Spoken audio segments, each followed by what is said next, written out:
Before the video starts, give me your opinion. Lately I've been experimenting with 30 frames per second and 60 frames per second. Let me know what you like better.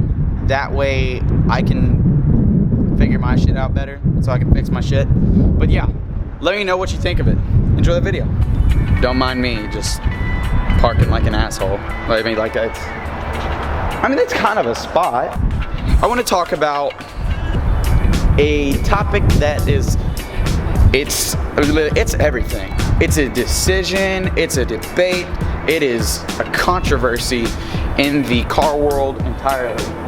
So let's start off with springs. Your springs are going to be your most budget-friendly car mods. They're extremely cheap, they're easy to do, and that's their pro. You can get the lowered car look at a very, very cheap price, and that's a pretty damn good deal. You know, pay $200-300 for a good set of springs and lower your car, you're good to go. The only problem with that is that once your car is at that height, it is at that height until you either get a different set of springs or put your old ones back on. Move over here and get away from some of this wind. After that, we have a coilover system. Coilover systems completely replace your shocks and struts. Once they're on there, you can actually somewhat easily adjust your ride height. If you want to go higher for a couple of days, you're good to go. If you know you're going to be going to a show, you can adjust it then and cruise around, you know, whatever the case may be. The cheapest price for coilovers for my car would be double the price of the most expensive set of springs that I can get for her, which is in the $700 to $800 range.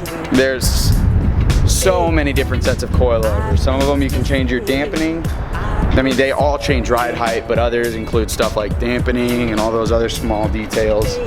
And it depends on what you're after. If you're into, you know, competition and stuff like that, you're gonna want one of the more detailed sets where you can adjust more of the idiosyncrasies, for lack of a better word, to really get it to ride the way you want. Otherwise, you'll probably just want to go with a cheaper set that you can adjust easily. The third and final thing to different suspensions is bags. Bags, air ride, whatever. Bags are going to be your most expensive mod, and your cheapest set of bags are normally going to cost you the same as your most expensive coilovers. It is the absolute hardest to install. You have to get an air tank, and you know, it requires a special electrical system, and they are a pain in the ass. Would I ever get bags? Honestly, probably not. I really don't care about slamming my car. I think it looks good, but personally, I don't care to do it. At the push of a button, you can completely adjust the ride height of your car. And with that, I mean, that's complete and total convenience. I mean, you could be sitting at a stoplight. You want to ride lower? Cool, press a button, it'll go to that setting. You can make all these different custom settings. You can make settings for riding out on a regular day and not having to worry about scraping on anything. You can make days, you can make a custom setting for days where you want to cruise with your friends and have a little bit lower. You can slam it to the fucking ground when you get to the car show or at a red light if you want to. But, you know, the cons to that is the cost of it. I mean, those air ride systems cost thousands and thousands of dollars, not only to install, but to maintain. If you have a bag that goes out, that's it. You have to get another, they're not cheap.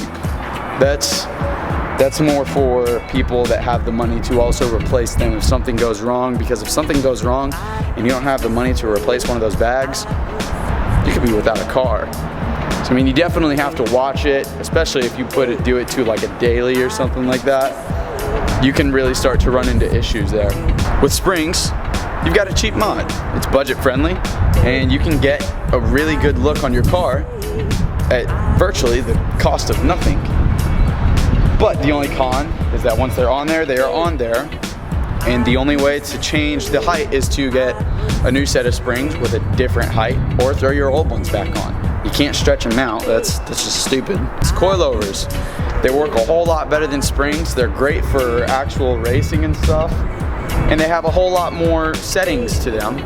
But the downside is that they are more expensive than springs and require a bit more work as far as installations. So you've got, I still think that personally, those pros outweigh those cons. Because, I mean, the ride you get from them, the lowered look, I mean, and you can always adjust it later on. It's a good deal to me. I think that coilovers are an awesome system. Your air ride systems, your bags, those are gonna be extremely convenient. You can lower your car, raise it up, make height adjustments at that very moment in traffic if you wanted to. But the only downside is how much it costs to get an air ride system, how much it costs to install an air ride system, especially if you don't know how to do it yourself. And fixing something if something goes wrong is probably another really expensive part of the story. There's a lot to that system. It's very complicated. It's thousands and thousands of dollars. But if that's what you like, that's what you like. Go do it. Comment what you think down below.